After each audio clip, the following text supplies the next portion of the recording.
Hello everybody, I'm the movie watcher and today I'm gonna explain the movie called The Silence of the Lambs.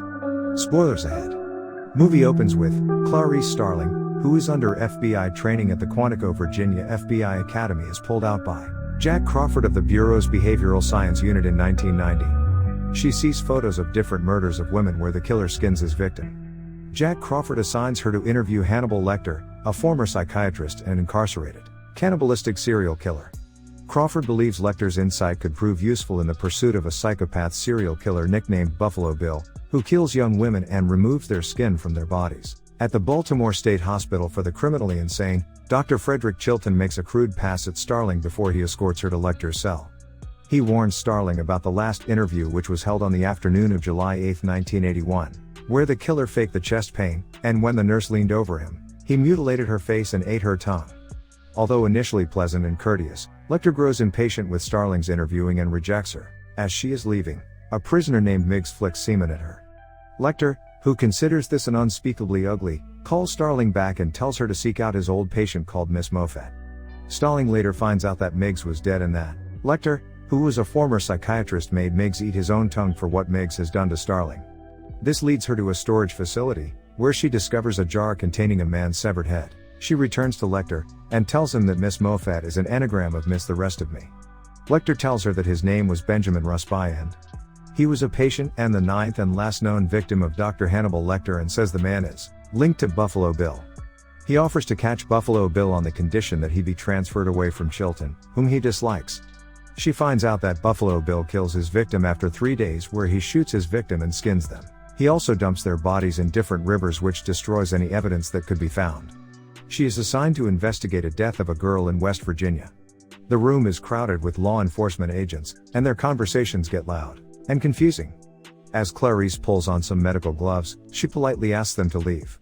Her strict handling of the situation impressed Crawford.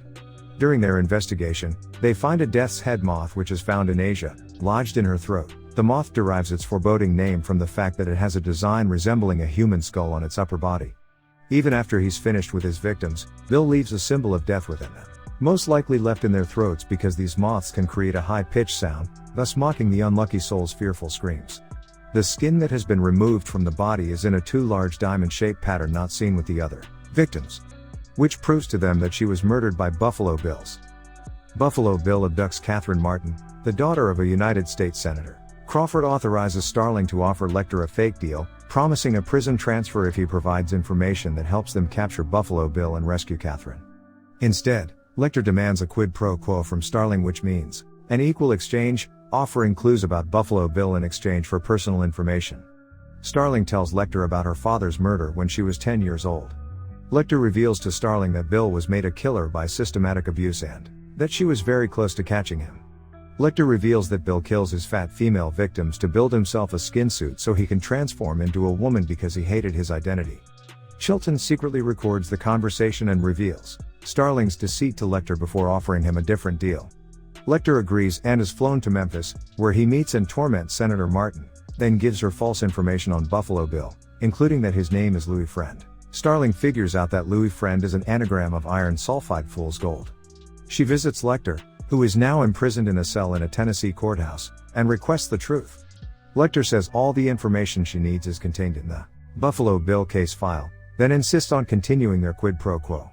She recounts a traumatic childhood incident of hearing lambs being slaughtered on a relative's Montana farm where she lived after her father's death, and when she went to release them they didn't run away, so she took one lamb and started running far away as she possibly can.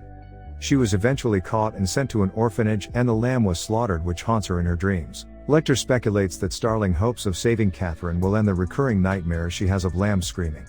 Lecter returns the Buffalo Bill case files to Starling as Chilton arrives, and has the police escort her from the building. Later that evening, he uses the metal pin which he somehow stole from Chilton's pen at the beginning to unlock his handcuffs, and lock it to Boyle's hand. Pembry gets bitten and maced, and Lecter uses a police baton to beat Boyle to death. Lecter escapes from his cell and disappears. When the SWAT team arrived at Lecter's cell, they found Boyle strung up on the bars, horrifically mutilated, and Pembry badly injured but alive. 3 EMS orderlies rush a gurney beside Pembry and begin to treat him. As they begin to apply an IV, Pembry begins to seizure, and the orderlies rush him out of the room and into the elevator. Sergeant Tate accompanies them, and reports the situation to his superior. Near the ground floor, a drop of blood falls on Tate's shoulder, from the corner of the service hatch. As the EMS team rushes Pembry from the premises, Tate freezes the elevator, and reveals that he thinks Lecter is on top of the car.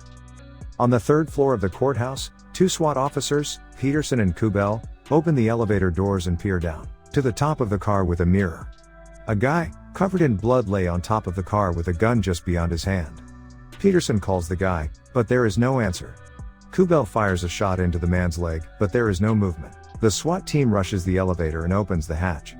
As the body falls down, Sergeant Tate is astonished to find that the guy is none other than Pembry. Which means Pembry was already dead. Lecter uses Pembry's face as a mask to escape. The ambulance that took the Lecter was found in the parking garage at Memphis Airport, and the crew was found dead.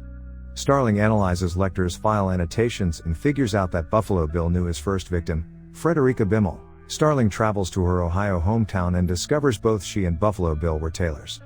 At Frederica's home, she notices unfinished dresses and dress patterns identical to the patches of skin removed from the victims. She phones Crawford and says Buffalo Bill is making a suit with human skin. Crawford is already on the way to arrest, having cross-referenced Lecter's notes with hospital archives and finding a man named Jamie Gumb. Gumb smuggled Death's Head moths into the US and was denied a sex change operation, mistakenly believing he was transsexual. Catherine somehow manages to get Gumb's dog, Precious. Gums, after calling his dog multiple times, goes to find his dog. He finds Precious in the pit where Catherine has been kept. Catherine warns Gum to get her a telephone and, if denied, would hurt Precious. Starling interviews Frederica's friends, while Crawford and FBI storm Gum's address in Illinois, finding the house empty. Meanwhile, Starling goes to interview another person who knew Frederica. At the house, she meets Jack Gordon, but realizes he is Gum, after spotting a Death's Head moth flying loose. She pursues him into a basement and finds Catherine trapped in a dry well. In a dark room, Gum stalks Starling with night vision goggles but reveals himself by cocking his revolver. Starling reacts quickly and shoots Gum dead. At the FBI Academy graduation party, Crawford congratulates Starling. Starling receives a phone call from Lecter, who is at a Bimini airport. He assures her that he has no intention of pursuing her and requests that she return the favor, which she denies. Lecter hangs up the phone because he is having an old friend for dinner. He trails a newly arrived Chilton into the crowd. That's all. Thank you for watching. If you like my explanation, consider subscribing and I will see you at the next one.